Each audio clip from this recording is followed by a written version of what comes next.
সালামু আলাইকুম রহমতুল্লাহ।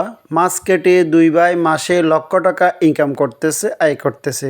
এই পেশাটা আগে কখনোই বাংলাদেশে ছিল না। যখন থেকে কর্মজীবী মানুষের মা বোনদের চাকরি বেড়ে গেছে তখন থেকে এই কাজটা এখন টাকা দিয়ে করতে হচ্ছে। দেখতে পাচ্ছেন এই ছোট্ট দুই ভাই একই ড্রেস, আর্জেন্টিনা ড্রেস পরে তারা বাজারের মধ্যে মাছ কাটতেছে।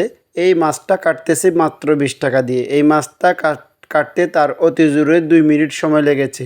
তো এভাবে তারা মাসে দুই ভাই মিলে লাখ টাকা আয় করতেছে। আপনি যদি কোনো কাজ না পারেন বা কিছুই করতে না পারেন, আপনার যদি কোনো পুঁজি বা অর্থ না থাকে, আপনি চাইলে দুই একটা দা এবং ছুরি দিয়ে এভাবে বাজারের পাশে মাছ কাটার জন্য বসতে পারবেন। এই পেশাটা আগে ছিল সামান্য একটা পেশা, এটা কিন্তু এখন লাভজনক ব্যবসায় পরিণত হয়েছে। কারণ এখানে তারা মাছ কেটে প্রতিজনে মাসে 50,000 থেকে লাখ টাকা পর্যন্ত ইনকাম করতেছে।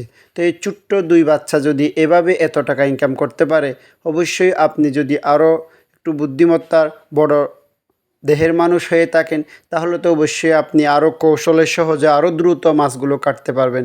অথচ এই মাছগুলো আমাদের ঘরে পরিষ্কার করে কাটতে অনেক সময় চলে যায়। কারণ এদের কাছে এত ধারালো দা ছুরি বা এত কৌশল তারা জানে না।